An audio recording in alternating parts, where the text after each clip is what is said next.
Hello everyone. सो आज हम बात करने वाले रिएक्ट के एक नए हुक की जिसका नाम है यूज फॉर्म स्टेटस। सो इस हुक की मदद से आप जितने भी फॉर्म्स हैं उसको मैनेज कर सकते हैं। कि सपोज आप एक फॉर्म बनाते हो और उस फॉर्म के अंदर आपको क्या चाहिए कि आप उसके एरर्स को हैंडल कर सको और उसके बटन को अनेबल डिसेबल कर सको जब तक आपका डेटा सबमिट नहीं हो जाता है। देन उसके बाद में आप कभी कभार आपको ऐसा होता है कि पिछला फॉर्म डेटा और नए फॉर्म डेटा में कंपैरिजन कराना होता है। क्यों? क्योंकि आपको फील्ड अनेबल करानी है। और फोर्थ की सपोज कि आपको मेथड गेट करना है, क्या मेथड है, ठीक है ना, और इवन उसका करंट डेटा भी गेट करना है। तो ऐसे केसेस में आप इस हुक की मदद से काम कर सकते हैं। सो हम इस हुक की मदद से क्या करेंगे, बस जस्ट एक फंक्शन बनाएंगे, इस हुक में कॉल करेंगे और उसकी इनिशियल स्टेट को हम डिसाइड करेंगे एंड देन हम बाकी सारे हमें पैरामीटर मिल जाएंगे, जैसे उसके एक्शन, उसकी पेंडिंग स्टेट और उसमें डेटा। सो चलते हैं अपने कोड के ऊपर में। मैंने यहाँ पे क्या कर रखा है कि मैं अपना एक कंपोनेंट क्रिएट कर रखा है जिसके अंदर मैंने एक फॉर्म बना लेता हूँ और इस फॉर्म में कुछ फील्ड्स बना लेता हूँ। तो मैंने यहाँ पे एक इनपुट फील्ड बनाई जिसका मैं नेम ईमेल कर देता हूँ और मैं इसको चेंज कर देता हूँ एंड इसके अंदर एक प्लेस होल्डर ऐड कर देता हूँ।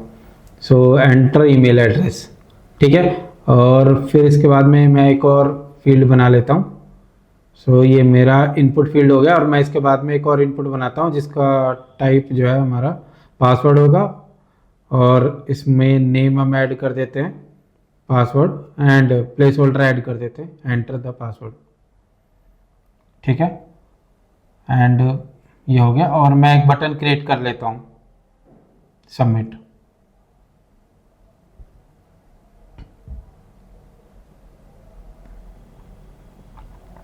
ठीक है। मैं एक फंक्शन बनाता हूँ। हम इस फंक्शन का यूज़ हमने एक्शन स्टेट में करेंगे। तो मैंने ऑन सबमिटिंग नाम से एक फंक्शन बनाया और इसके अंदर मैं दो पैरामीटर लेता हूँ। पहला पैरामीटर हो गया स्टेट एंड दूसरा पैरामीटर होगा फॉर्म डेटा। तो मैं क्या करता हूँ कि इसको एक असिंक फंक्शन बना लेता हूँ और इसमें मैं एक ईमेल एड्रेस निकाल लेता हूँ। इसमें क्योंकि मैं फॉर्म डेटा में से निकालूंगा, फॉर्म डेटा हमारा करेंट डेटा दे रहा है, तो मैंने इसमें ऑप्शनल चेंजिंग करी और मैंने गेट से इसकी ईमेल निकाल ली और फिर उसके बाद में मैंने इसमें से पासवर्ड निकाल लिया। तो फॉर्म डेटा के अंदर हम पासवर्ड को गेट करेंगे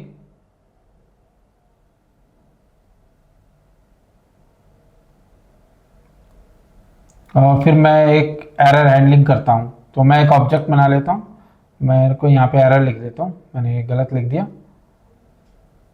तो एरर लिख लेता हूँ, एरर, और एक ऑब्जेक्ट बना लेता हूँ। अब मुझे क्या करना है कि मुझे चेक करना है कि ईमेल आ रही है या नहीं आ रही, आपने ब्लैंक भरा है या फिल कर दिया है। तो मैंने यहाँ पे नॉट ईमेल चेक किया और अगर ईमेल में कुछ भी नहीं है तो मैं यहाँ पे क्या कर रहा हूँ कि मैं उसके अंदर एक टेक्स्ट पास कर देता हूँ जो कि है enter the email address. And अगर सेम चीज पासवर्ड के लिए भी कर रहा हूँ तो मैंने यहाँ पे नॉट पासवर्ड चेक किया और अगर कुछ भी नहीं है तो एरर्स के अंदर मैंने एक पासवर्ड नाम की ऐड की और उसके अंदर एक टेक्स्ट ऐड कर दिया, एंटर द पासवर्ड।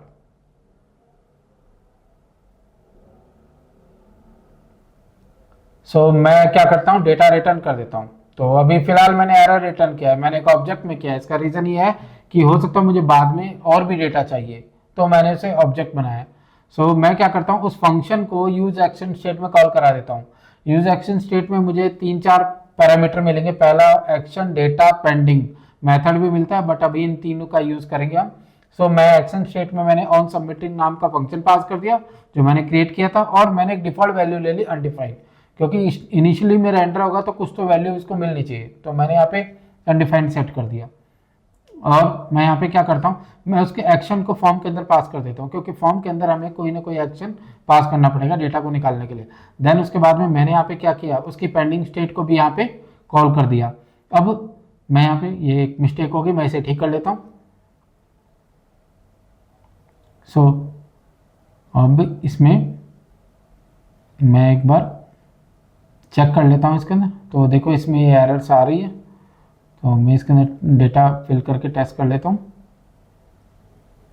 मैं यहाँ पे कंसोल लगा देता हूँ मेरे पास, क्योंकि कुछ है नहीं, वहाँ पे कोई कंसोल लगाया नहीं तो हमारे पे कोई रिस्पॉन्स आया नहीं। तो मैं इसमें डेटा और मैं इसके अंदर स्पेंडिंग नाम का कंसोल लगा देता हूँ। तो अब देखते हैं, अब हमने यहाँ पे क्या किया, डेटा ऐड किया इसके अंदर। देखो ये हमारा कंसोल काम कर रहा है। पहले देखो अनडिफाइन आ गया, और मेरे पास में दोनों मैसेज आ गया। और फिर उसके बाद मैंने एंटर किया तो आप देखोगे कि अभी सिर्फ एक मैसेज आया, प्लीज़ एंटर द पासवर्ड। अब मैं क्या करता हूँ कि इसके अंदर मैं डेटा लेके आता हूँ। रीज़न क्योंकि हमारे पास में डेटा, पिछला डेटा रिमूव हो जा रहा है। सो मैंने यहाँ पे क्या किया, ईमेल और पासवर्ड ऐड किया।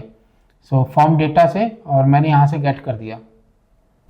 सो आपका डेटा के अंदर, फॉर्म डेटा के अंदर आपका ईमेल, और सेम चीज़ हम पासवर्ड के लिए भी यही करेंगे।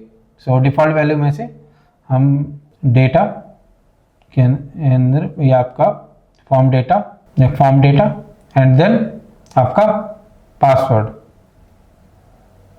ठीक है। तो ये हो गया हमारा। अब मैं यहाँ पे रिफ्रेश करता हूँ और मैंने यहाँ पे टेक्स्ट ऐड किया, देखो हमारा एरर आ गई और फॉर्म डेटा भी आ गया।